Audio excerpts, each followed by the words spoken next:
Hello and welcome to Tuesdays for Nurture. I am your host, Reverend Dr. Chris Davies, and I am so thrilled to be present with you here and on YouTube. Tuesdays for Nurture is a webinar series where we faithfully focus on education for the people of God. Our topics are wide-ranging, from faith-filled politics to interviews of key leaders to how-tos in congregational life, and the impacts of the current realities on the life of the church will all be featured. And each webinar and conversation will include clear suggestions about what you can do to change the church and the world towards the world that God imagines for us all. Today, I am thrilled to introduce Reverend Sakina Hamlin, the Minister for Economic Justice, bringing part 2 of a 4-part series called Mind the Gap. Parts 3 and 4 will come in September and October. So introducing Sakina, please welcome. Thank you so much, Reverend Dr. Chris. And welcome to you all to part 2 of our 4-part series in Mind the Gap. It's a series where we take a hard look at the gaps in our collective economy, and we talk to ministers, activists, and even those who dare to dream and to be like Ezekiel or Ezekielene and to dream a world and put hand to plow to make it happen so that we can create a just world and economy for all.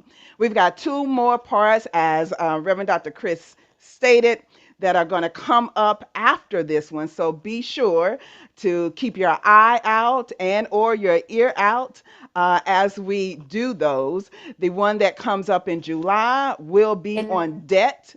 It will be in September.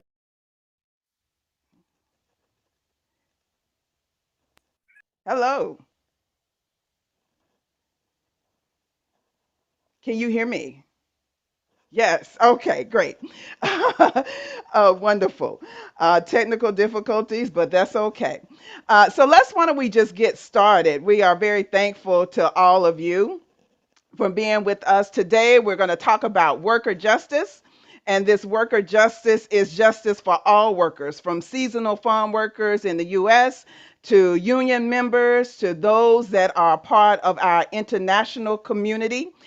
We'll even talk some about child labor as well as human trafficking.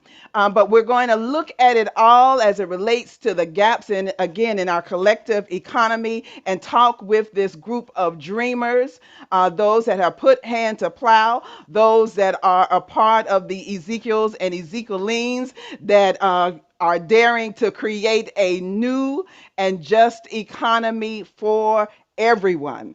And the people that we have with us today, our panelists, are those that are not just pontificating, but those that are walking on the ground with people in pain. So in this session, we'll learn about these frontline battles in the fight for worker justice, as well as get a better understanding of how all of these issues interweave or are interwoven into one another so that we as a collective body can do what thus says the Lord. So I have with me here today Reverend Dr. Cassandra Gould, who is the Executive Director of Missouri Faith Voices and a good friend in the fight to connect churches to the halls of government so that we can advocate effectively for and with our workers in the pew. Welcome, Dr. Gould. We also have with us the Reverend Dr. Michael Specht, who is the Religion and Labor Coordinator for the AFL-CIO and has a wealth of knowledge about union organizing, as well as insight into some of the broader economic justice issues that labor unions are fighting for right this moment. We welcome you as well. And then we have the wonderful Julie Taylor, who leads the National Farm Worker Ministry, where I have the honor and pleasure of representing the United Church of Christ on its board. She has a powerful message about the ways in which farm workers have been left out of various protections by federal law and even by bad corporate actors in the marketplace. And even those that pull the strings, though they benefit from profits on the other side of the pond, if you will. And then finally, we have Rebecca Choate, who is the Associate for Global Advocacy and Education for the United Church of Christ National Setting. And she will bring us home with a vision that ties together our U.S. advocacy work for workers, as well as how we are joining with our partners, international workers, and international partners in how we repair the breach done by colonialism that has led to ecological devastation and raped the world in so many ways, as well as labor, so that those in a small little bundle can benefit and grow rich while others don't even have access to clean water. So we welcome all four of you to this discussion. We're going to start off with Dr. Gould. Dr. Gould, what are you seeing on the ground in the state of Missouri? And what are some of the stories that drive you to keep on keeping on? How are the workers and families impacted directly by the current unjust practices in Missouri? And we know that since you also have this banking background, if you will, you're able to weave it all together and bring it home for us. Thank you. Yeah, thank you, Reverend Sakina, and thank you all for this opportunity. This has been a great series already, and I look forward to listening more. Well, in the state of Missouri, things are always turbulent, always tumultuous for families. Through our work at Missouri Faith Voices, we're 10 years old this year, babies of the bunch, but we came together fighting for healthcare access. Sadly, we're still in that fight.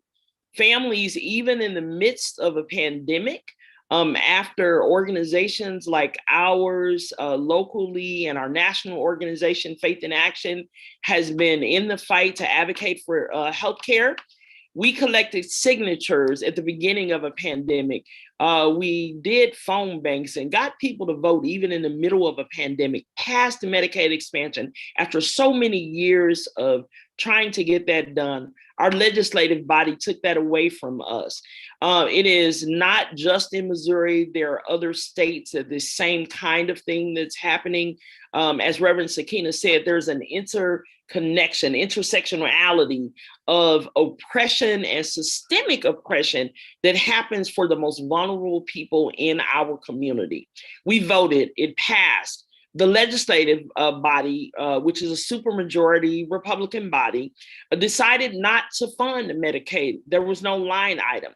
Our governor, who promised to the people that he would obey and uphold the will of the people, decided that he would take it out of his budget.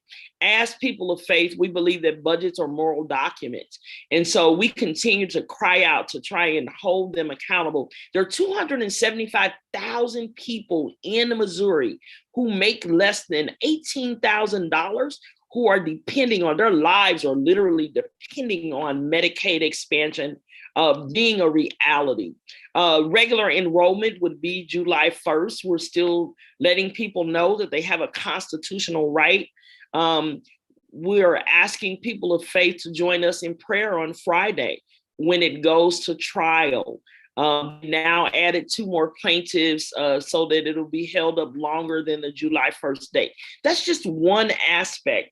You asked about stories.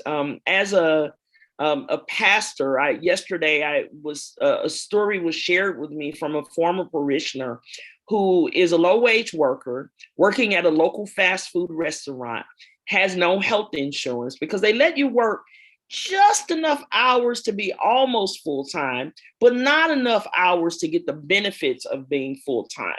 So he works this low-wage job. He now has a hernia that urgent care sent him to the ER over the weekend. They told him he needed emergency surgery, but because he's uninsured, and maybe because it wasn't a heart attack, they wouldn't give him the emergency surgery. They sent him back to the community health center.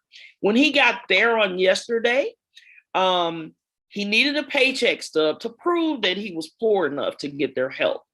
He's not walking around with a paycheck stub. He doesn't have internet or access to a computer. He had to get a ride back to the fast food restaurant, only for them to tell him to go online and get the paycheck stub. So fortunately, someone else helped him with that. I haven't heard yet. He was going back to the community health center today to hope that they would facilitate getting him scheduled for this surgery. Thousands upon thousands of Americans live in those conditions. And so it takes all of us advocating, not just privately, not just talking about these things in our sermons, but even in the public square, so that we might shed light on these real stories of hardworking people. This man gets up and goes to work every single day that they schedule him, but cannot afford to get this surgery, and then has to dance and jump through all of the hoops that low-wage workers are subjected to. So that is just an entryway to what's going on in the state of Missouri. There was some attempt in our legislative body to take away not just democracy, but to even take away wages that we had fought for. And we were able to hold that off, but it is because of organizing, having faith leaders speak out and speak up, and even dare to go into the Capitol when it wasn't safe in the middle of a pandemic. Thank you so much, Dr. Good, for that testimony. And thank you for the work that you do, the partnership with Faith in Action, of course, Missouri Faith Voices being a part thereof. And I just want to give you a heads up to those that are with us. We're going to delve a little bit deeper later on, also in terms of various strategies. Dr. Good knows something about utilizing all types of strategies, if you will, as it relates to moving legislation or persuading even the powers that be. And so we want to talk a little bit more even about how you've used ballot initiatives in the past. And the honest truth, we know that Ephesians tells us that our struggle is not against flesh and blood, but against powers and principalities, the rulers of darkness of this age. And I know you faced a lot of rulers of darkness, if you will, just as our other panelists have. And we're going to really talk about that and give you all some tips in terms of what to do to keep ourselves holding on to that plow and to keep our hearts encouraged. And with that being said, I want to bring Reverend Dr. Michael into this conversation because my heart was so encouraged when the workers there in Bessemer, Alabama were looking at and began to take this vote about possibly having a union at Amazon. And I was encouraged because it was going on in the South, and I am a good Southern girl. And I do believe, Dr. Good, I think your family from Alabama. And so we were all looking at this. And then when it was taking so long, I thought that was a good sign, but we all found ourselves to be very disappointed when it did not pass. But what can people, we need your expertise, what can people in states do, particularly southern states, to keep the push for the right to organize and have collective bargaining? And then what is the role of Congress in this work? Where is the hope? I know you're a good preacher of the gospel, so where is the hope, Rev?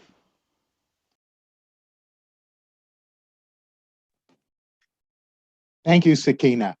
The first thing I want to say is that the AFL-CIO is a federation of 56 unions that represent 12.5 million working people. And the AFL-CIO has state federations in all 50 states, the District of Columbia and Puerto Rico, as well as central labor councils on the local level. And to learn more about the AFL-CIO, go to www.aflcio.org. I wanted to focus first on the fact that the income inequality gap is the largest it has been in 50 years. The balance of power is shifted completely to corporations, and the labor laws designed to empower and protect working people have been intentionally weakened over the last 80 years. and it's become harder for people to improve their working conditions.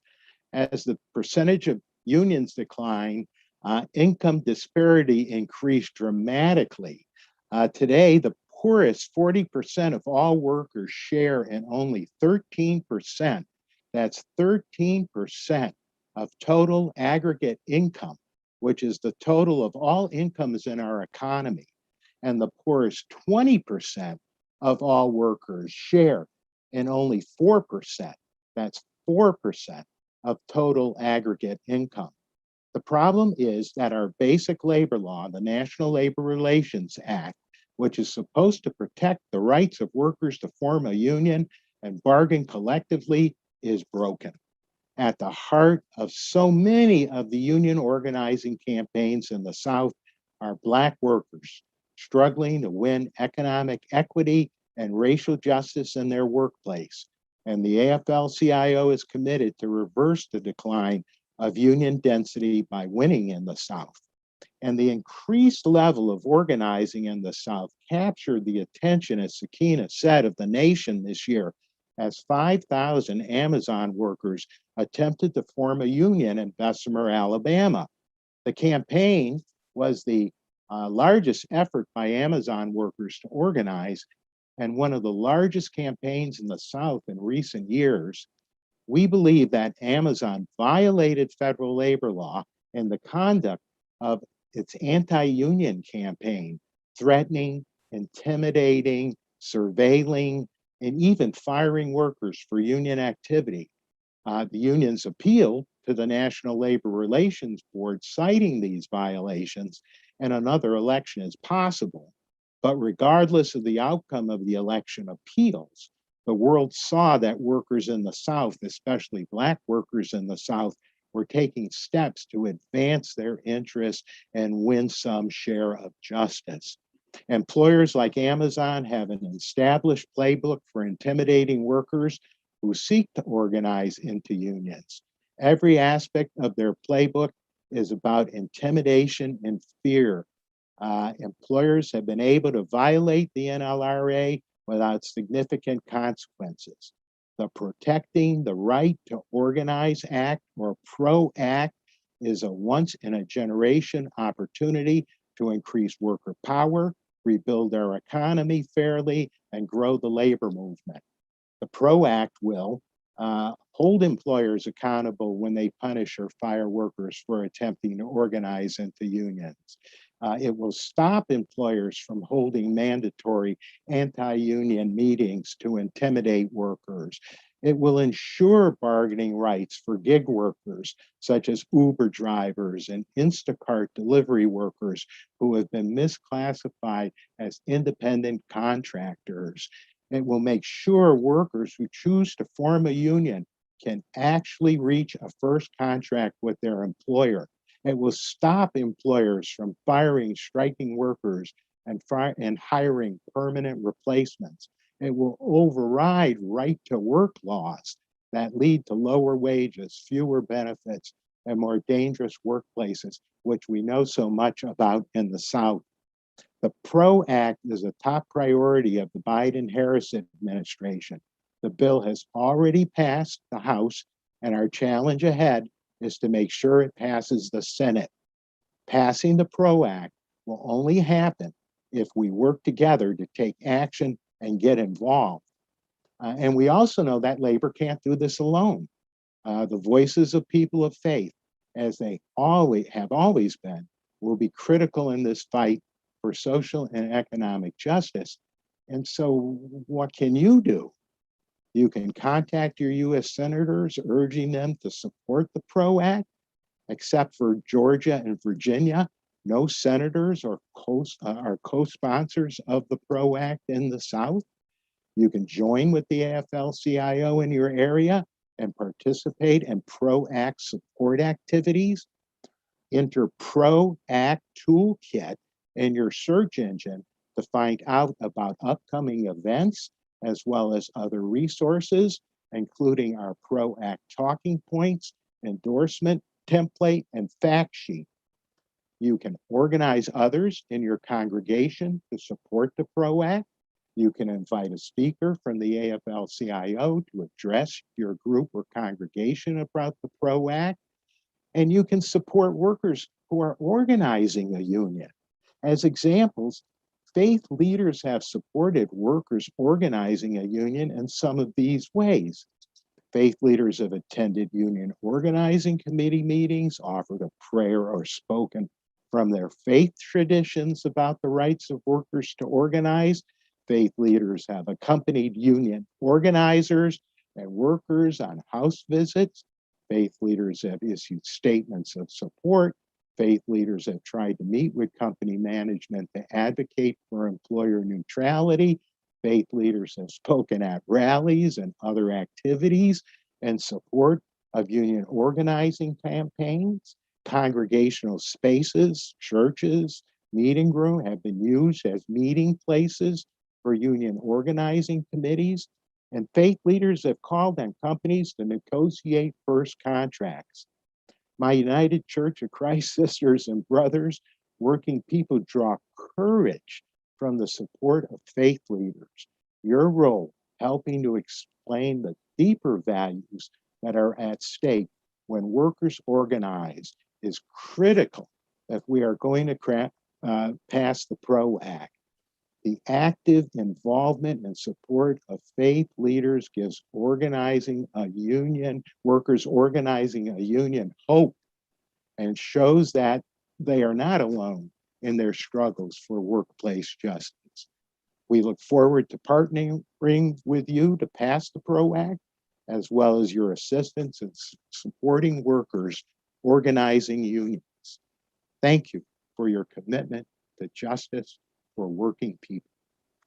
Thank you. Thank you so much. And we are very thankful and want you all to know that part of what you'll find even in the description on YouTube is a link to our United Church of Christ action alert about how you can support the PRO Act. And we're very thankful for Reverend Dr. Michael Speck, who really allowed us to hear the range of activities that you could do. It's not about one size fits all, but it's about how we can creatively lift our voices so that we can move mountains. The next person I want to bring into this conversation is Julie Taylor from the National Farm Worker Ministry. We take a look at all of the various different COVID-19 recovery packages, and we recognize that some of the things even that we had in our first Mind the Gap series, we were taking a look at the need for permanent paid family leave. But as part of the COVID-19 recovery packages, we recognize that some have been afforded temporary paid family leave, but that has not been afforded to farm workers. Where are the other gaps that are occurring in the lives of farm workers today? And how does that even intersect with our global economy as well? So Sakina, thanks so much for inviting me to join you. Michael talked a lot about the way in which faith leaders can be involved and especially in our work with farm workers to connect people of faith to farm worker campaigns. He's right on target for what we invite people to do. In relation to COVID-19 and the recovery packages, the whole pandemic really raised the circumstances of farm workers' lives in a way that they had not been raised before. Certainly not since years ago, Edward R. Murrow showed the documentary Harvest of Shame. The fact that farm workers were considered essential workers actually gave hope to a lot of farm workers, and yet the realities on the ground about how they were treated in the process of the pandemic was of great concern to all of us. It just showcased the many difficulties that farm workers are already facing as some of the lowest wage earners in the country. When Michael was talking about that range of low wage people and how much of the economic advantage belongs to them is so low, he's talking a lot about farm workers as well, those farm workers whose wages are actually reported in this country. But it raised the issue that farm workers are, he also talked about the US labor laws. And so if you go back to the National Labor Relations Act and some of the other things that were enacted during the 30s, and then even since then, farm workers have consistently been excluded from those rights and protections, both of them, farm workers and domestic workers. And as he pointed out, primarily those are people of color, were and are in our country. And so that continues today. The struggle for equal pay, farm workers are not required to be, they're required to make minimum wage, but they're not required to be paid overtime if they work overtime. And most farm workers during the height of the harvest season are working 10, sometimes 16 hours a day. They work 6 days a week, sometimes 7. And yet they're paid the same thing the first hour that they're paid the last hour that they work. That's because they're excluded. There's only a couple of states, and some other states are working on phasing that in, but California was the first to vote as a state to support overtime for farm workers. And then Washington State just enacted a law that they have. So what the pandemic, what the recovery revealed for us is that farm workers were continued to sort of be pushed to the bottom of everything. They have challenges for access to healthcare, since most farm work, over 50% of the farm workers in this country don't have legal status. Then they're excluded from any of the social service packages that we have. Advocates estimate that there's even more who don't have immigration status. So they're constantly threatened with the fear of deportation. They're driven by an economy that the more they pick, the more they get paid. And that the growers, the companies who need them to pick a lot, it's not to their advantage to give them time off to be sick or to give them time off to quarantine, even if they don't have symptoms.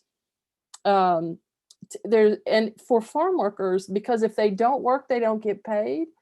All of the family leave is just not applied to farm workers. So there's a lot of really deep struggles on the ground in a lot of places around the country in the midst of the pandemic. A lot of the information initially for testing, and then even now for vaccination opportunities, isn't necessarily printed in any other language other than English, even though a lot of farm workers, most farm workers, as a matter of fact, English is not their first language. And so all of those kinds of things played into it. Their lack of transportation, their access to treatment, and even now vaccination, the prevalence of for farm workers that getting the vaccination might do them some kind of harm. It's a real struggle on the ground to overcome that, to bridge the barriers on trust and to give appropriate education to them.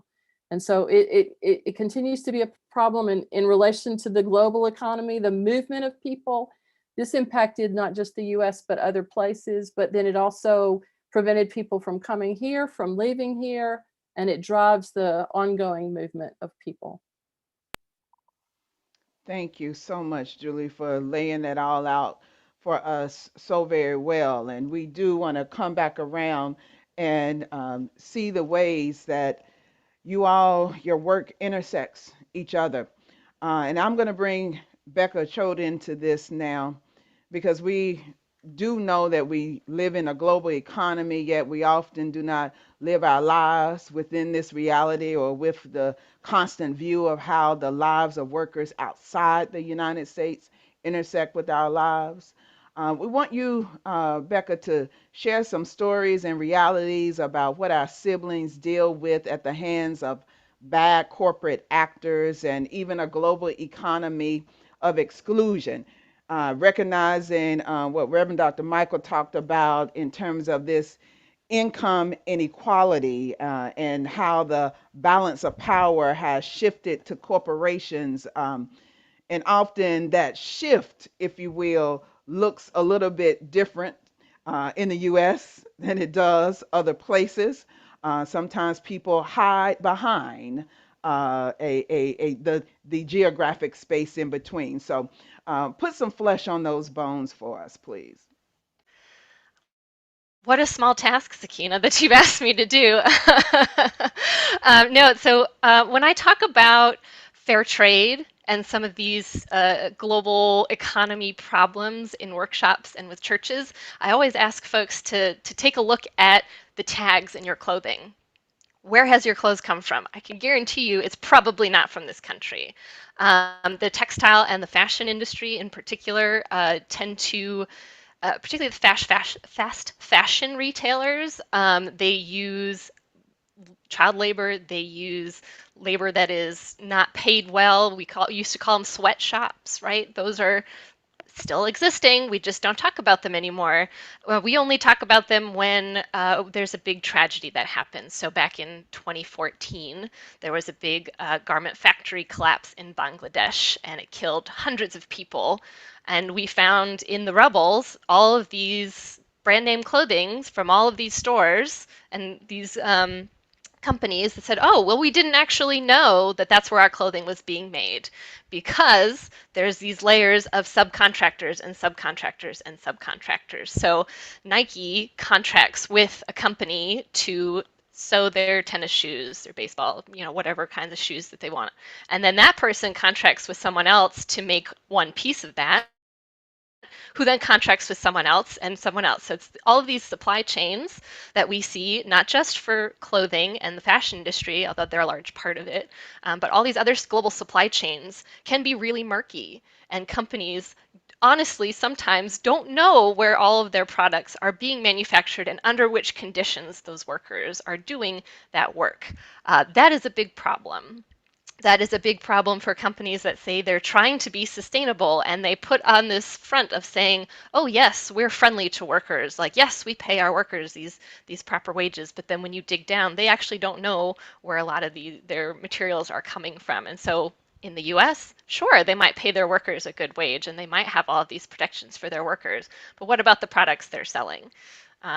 So that's a big issue of concern. And one other particular industry that I want to highlight is our technology. So a lot of our computers and our cell phones are made with these minerals and metals that are precious, right? And they come from other countries. They're not usually found in the United States. So there are these big mining companies that are US companies, British companies, other European countries' companies that create mines and will extract the resources from that country's land.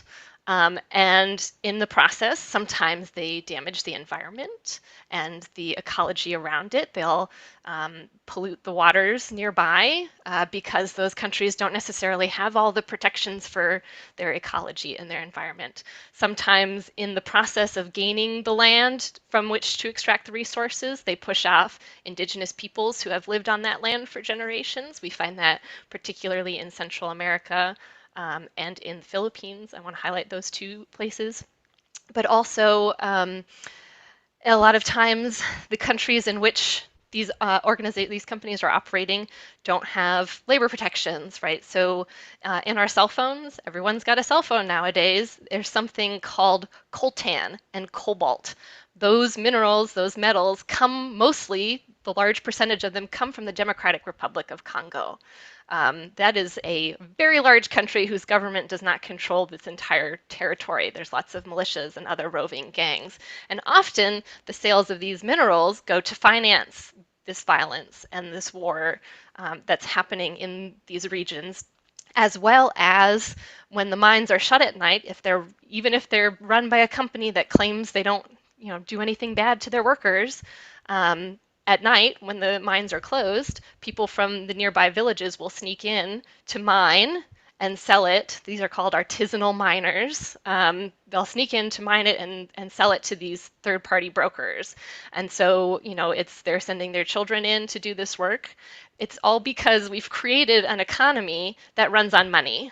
And if you don't have access to money because, you live in a rural area and you have a small tiny farm and that doesn't sustain your family, if you don't have access to a larger city with other jobs, you're forced to do what you can to make ends meet because of the way that we've created our global economy. So we've got a lot of partners who are trying to do some sustainable development work in their communities, who are trying to set up new ways for folks to earn money, things like making fair trade products. So like sewing bags or making things that they can sell. We have folks trying to do better agricultural technologies so that they can get a greater harvest from their small plot of land and then sell the produce at the local market, right? So those are just a couple of the issues. Just a brief mention of human trafficking and forced labor is also a big part of this that I'm not going to really get into at the moment, but it's there's a lot of things that are happening in the global economy that are not great that we don't think about. We just go to the store and buy the t-shirt that we want to buy or go buy the pineapple that we want to eat. And we don't think about the supply chains and the rest of the process that is invisible to us. Becca, with that question or how you begin to answer it, you brought me back to my undergraduate days, and I'm going to invite all of you in so we can have a discussion together. Um, and I say that because I went to Bennett College for Women, a historically black college in Greensboro, North Carolina, affiliated with the United Methodists. And one of the things that I was introduced to, or one of the groups, if you will, that I was introduced to was Sweet Honey in the Rock. And some of you may say, oh my goodness, you didn't know about Sweet Honey in the Rock. No, an 18-year-old from Charlotte, North Carolina. No, I did not know about Sweet Honey in the Rock before then. But Sweet Honey in the Rock used to come to Bennett's campus frequently during my 4 years. And as you described, in terms of being able to look at even how we are all complicit in this. They have this song, some of you know it, in terms of Are My Hands Clean? I wear garments that are made all over the world. And then they go into the various labors of the supply chain. And for me, as an 18-year-old, that was a very effective strategy to educate me about global advocacy, about how what was happening in my community, even in my household, the decisions that I made, how it in and of itself connected me with all of my siblings around the world, and how I could not be surface as I analyzed, as I began to look at how to really engage and enact my faith, if you will, all over the world. Um, there are a lot of creative strategies that we can use to educate people. Sometimes when they don't even know that they're being educated, when they're just sitting listening to a concert, if you will. But there are also creative strategies that we can use to make sure that we push an alternative view and we help to recreate society. I want to talk a little bit about that, and I'll just invite you all to go around kind of like popcorn.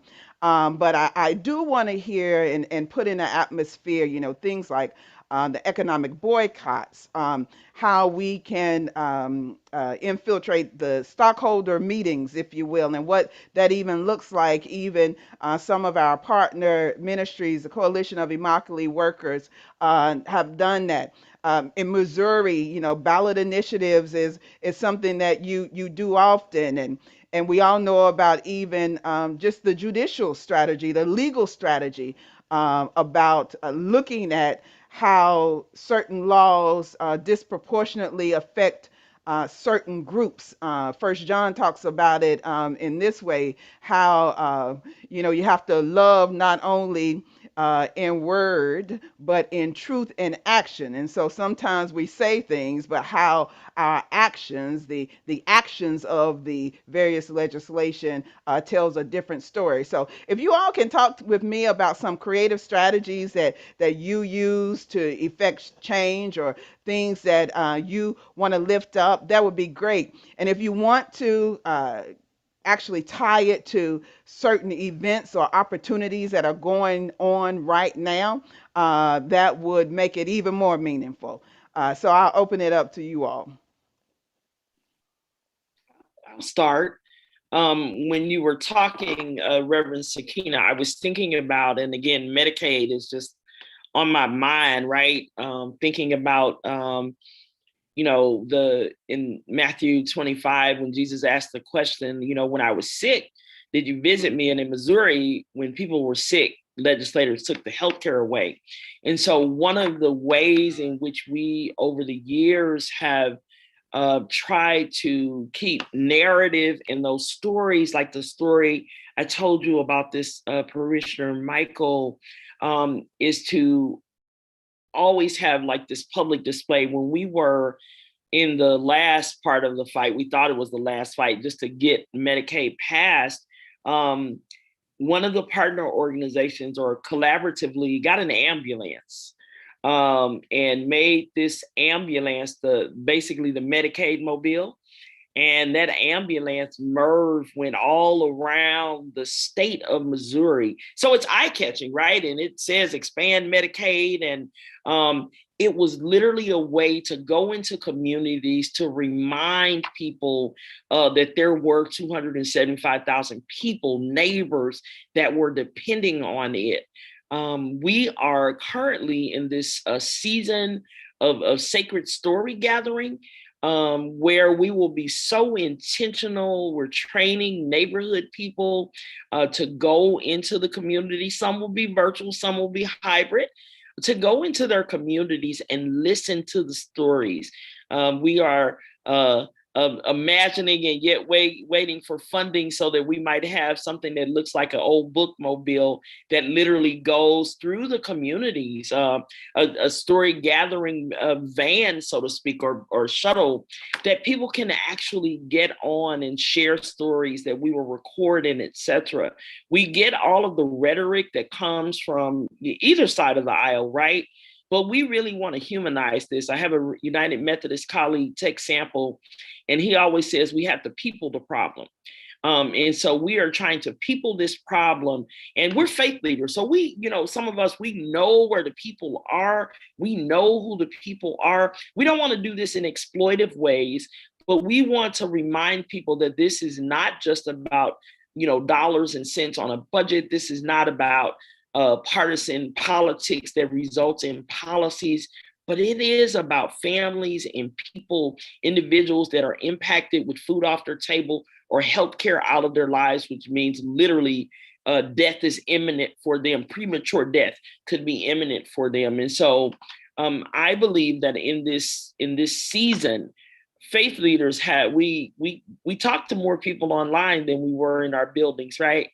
We have just an amazing opportunity with webinars like these, but making things like, so evening webinars, taking like some of this information like onto the street corner. In our Juneteenth celebration that's in a park in St. Louis, we've invited people from the neighborhood. Now, they're just not coming to get food and beverages, right?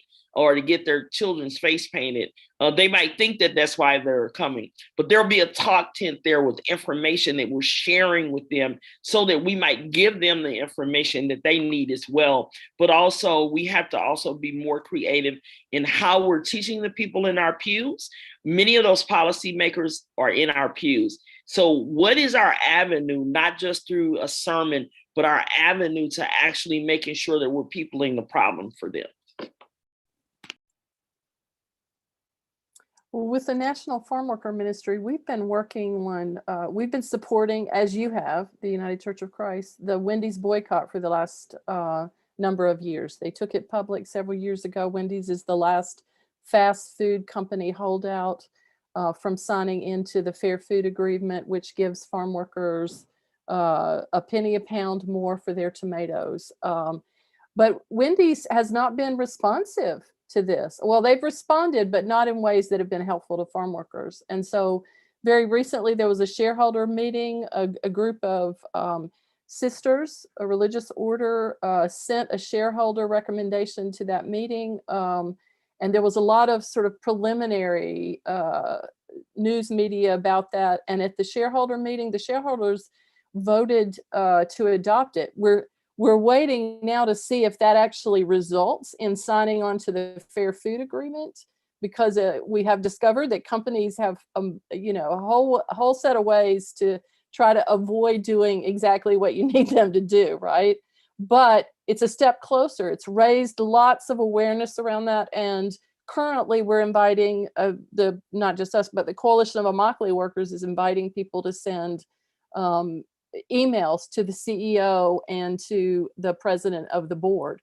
So it's sort of a specific thing that you can do in any part of the country, and to continue to be a part of the boycott. Another effort that Sakina's been involved in is a co-convener. There's a group of faith leader groups, Church Women United, National Council of Churches, Reformed Judaism. There's a whole set of groups, Disciples, the United Church of Christ, National Farm Worker Ministry. But we sponsored a faith leader letter to British American Tobacco, the company that it bought out Reynolds American Tobacco, and there was a farm labor organizing committee, a farm labor union based in Ohio that works in North Carolina, that's been working to push Reynolds for years. And then when Reynolds sold to British American Tobacco, it made it sort of a global outreach, a little bit harder campaign. But we got over 500 faith leaders from around the country, many United Church of Christ, to sign that faith leader letter to say to British American Tobacco, sign a memorandum of understanding between you and the Farm Labor Organizing Committee that guarantees farm workers the right to organize and the freedom of association so that they can work on their own justice issues in the tobacco supply chain. And the hope is that once we reach that, then other tobacco companies will follow suit because they're the largest, right? So there's a way to be working on those kinds of things. We'd love to have more faith leaders sign that letter. We're continuing to add to the initial 500. And next week, we're going to sponsor a panel, an international panel with a group of folks that are going to help us to take this more globally and put pressure on British American Tobacco, which is based in London, to let them know that it's a global concern. And your church has been involved in it. Becca's been on some of the calls with us and available to it. So those are two specific ways that you can read about on our website. And I'm sure there's things on your website as well that you can follow that. Yeah, I just want to add to that, Julie. We're working with our partners in England to help us work together to get this British American Tobacco. So they hear from people in England, British folks, as well as folks in the US. And just to expand a little bit on, Julie talked about the Wendy's boycott. For decades, the United Church of Christ has advocated for the use of economic leverage, various tools of that. So back, under South African apartheid, we boycotted and divested from companies doing work in apartheid South Africa. The Montgomery bus boycotts back in the 50s. We have a history of using economic levers to do advocacy work. So one of our current global advocacy campaigns concerns Israel-Palestine. So back in 2005, the General Synod passed a resolution encouraging the use of economic measures to fight for a just peace in Israel-Palestine with the consultation of our partners there. And then again in 2015, General Synod passed another resolution calling specifically for boycotts of certain companies that profit from the Israeli occupation of Palestinian land. So as part of those policies, we are currently doing a campaign in coordination with a whole lot of other ecumenical and non-faith organizations it's called No Dough for Occupation. So we're calling for a boycott of the Pillsbury products and the company because they operate a factory in an illegal Israeli settlement in East Jerusalem. So by operating that factory on stolen land, they are profiting from the Israeli occupation. So we encourage you to stop using Pillsbury products and buy something else at the store. And just another note on that, I know we've got folks from a wide background who watch some of these webinars. So not everyone has as much economic power as others.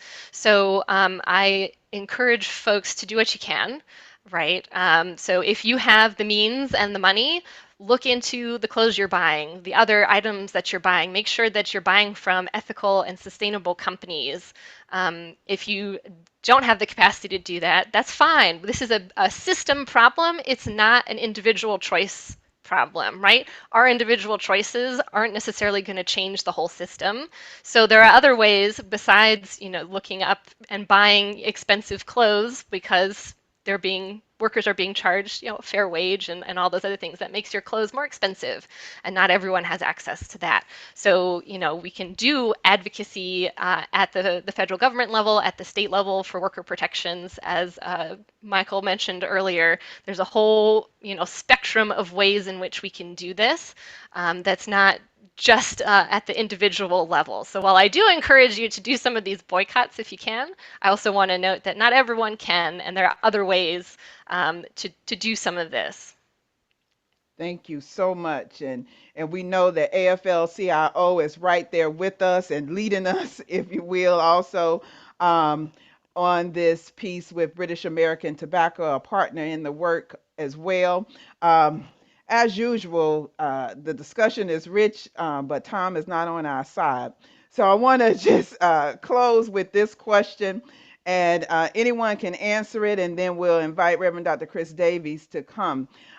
What is your favorite scripture that helps to encourage you to keep on keeping on, to keep going in this work? I don't have a specific passage, but the story of the persistent widow is my favorite. She keeps going. This is Jesus' story. She keeps going back to the judge again and again. The judge has no respect for her or God or anybody. He just wants to get rid of her. I think it's an excellent example of what we have to do. We have to be persistent. We have to keep asking and advocating for justice. For me, it's Isaiah 61 that Jesus later articulates when he begins his public ministry in Luke 4. The Spirit of the Lord is upon me. I feel that this is a call to proclaim good news to the poor, bind up the brokenhearted, proclaim freedom for the captives, release from darkness the prisoners, comfort those who mourn. There are so many other spirits. You talked about Ephesians early. Your spirits of fatigue, spirit of weariness, spirits of doubt, just the oppressor spirit, right? Sometimes encountering people who are feeling hopeless. So many other spirits are vying for our bodies, trying to occupy us. But I am reminded that the Spirit of the Lord that has anointed and called me to this work, the work of my head, my heart, my hands, and my feet. And that is what keeps me going. It is in that spirit that I find the energy and even also get the rest so that I can be ready for that, ready for the task that God has called us to do. For me, it's Genesis 1:27, because all people are created in the image and likeness of God. And for me, that is such an important starting point for doing this work, because we are all, because of our creation and creator,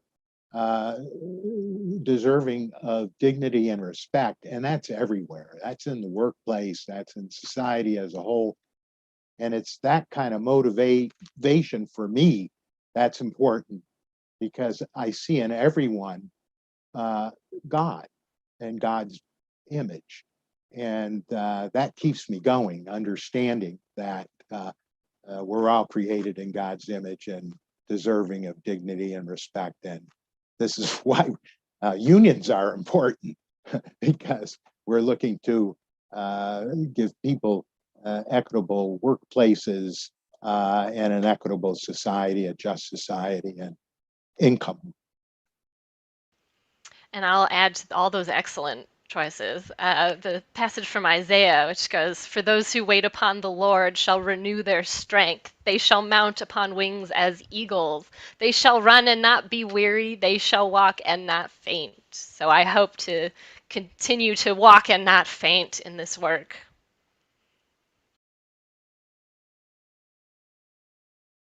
Thank you all for your powerful testimonies. And we're going to welcome Reverend Dr. Chris Davies back, and she'll close us out as well.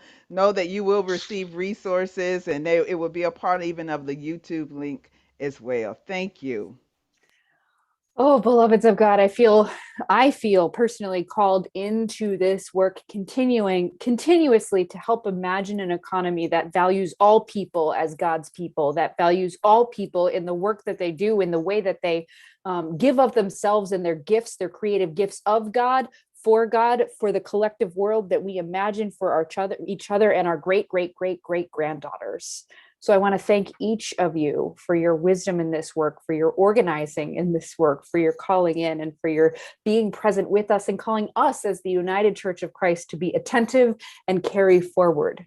For those of you who are watching, if this has called you in as well and moved you to move with us for the collective work we can do for justice in this world, please consider donating into the annual fund of the United Church of Christ by texting UCC to 41444. And that will help us to continue to support programs like this and conversations like these that call us all towards co-creating God's just world. I also want to let you all know about some of our upcoming programs. This Thursday, United Black Christians will be leading us in worship celebrating Juneteenth on Thursdays for the Soul. Additionally, Tuesday, speaking to some of the rural concerns that have been mentioned in passing throughout this conversation and weaving that together with our ongoing work, we are hosting a conversation about rural congregations of the South and Southwest, and that will be on Tuesday.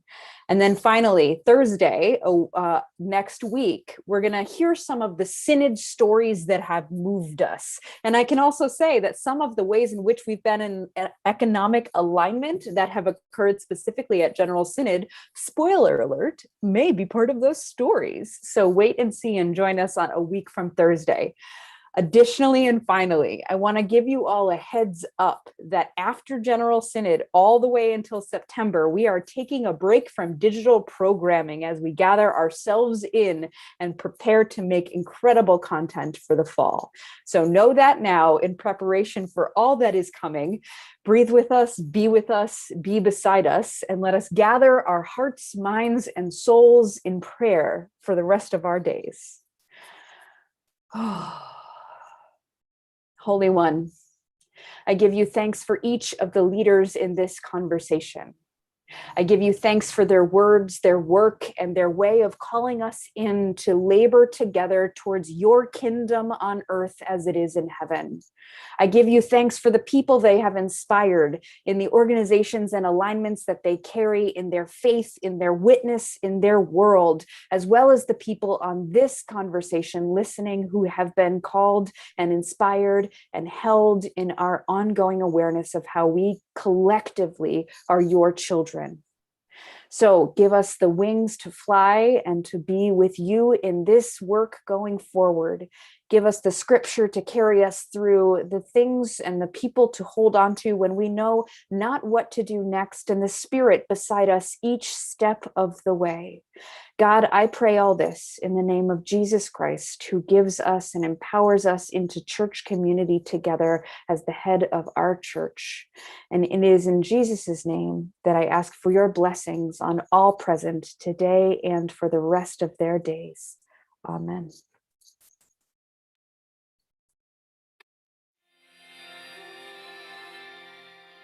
Dear friends in Christ, if this conversation has moved you, if what's been offered here has enhanced your ministry or healed your soul in any way, please consider donating to support the annual fund of the United Church of Christ. Simply text UCC to 41444.